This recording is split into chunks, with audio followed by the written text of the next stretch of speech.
Designed part cafe racer and styled part scrambler, the Moto Guzzi V7 Special embodies the spirit that brought about the scrambler craze long ago. Featuring swept-back controls, long and low fuel tank and seat, and a pair of air-cooled cylinder heads poking from either side, the 750cc powered V7 is a flashback to those carefree days of riding.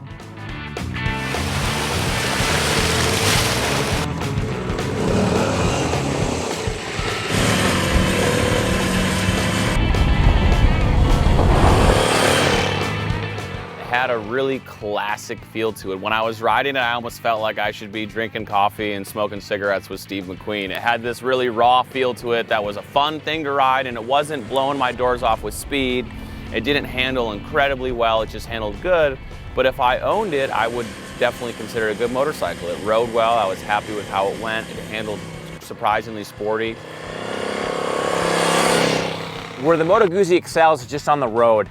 It's just a really comfortable motorcycle to ride. But at the same time, out of the three bikes here, it feels the oldest. Like, even though Moto Guzzi renovated it a few years ago, it still feels really, really ancient. And if you're actually looking for that kind of old bike experience, then you'll really like the Moto Guzzi. But compared to the more modern Ducati and Triumph, you feel more disconnected. The brakes are more vague. The suspension is just like, you just don't really know where the bike's at. You can't really haul ass around the corners with it like you can the other bikes, just because you don't really know what's going on.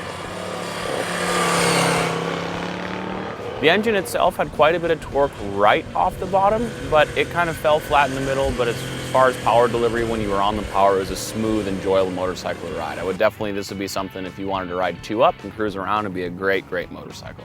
It's cool, like, to ride around town, like, it works, but it doesn't have like the punch you in the face power of the Ducati or like the sweet mechanical sound of the parallel twin Triumph. The Moto Guzzi off-road, like how the brakes have no sensation, how the clutch feels real dead, real on and off, it makes it hard to goof off-road. Like, you just don't really know what the bike's doing.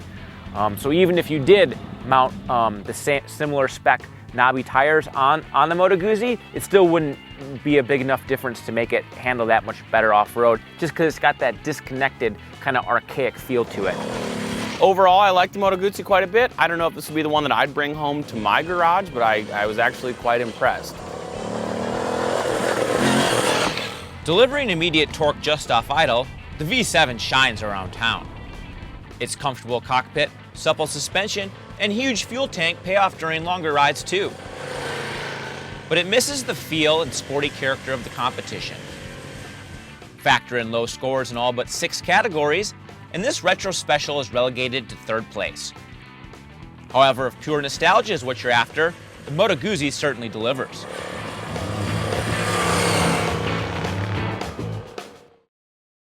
Two up and cruise around and be a great, great motorcycle.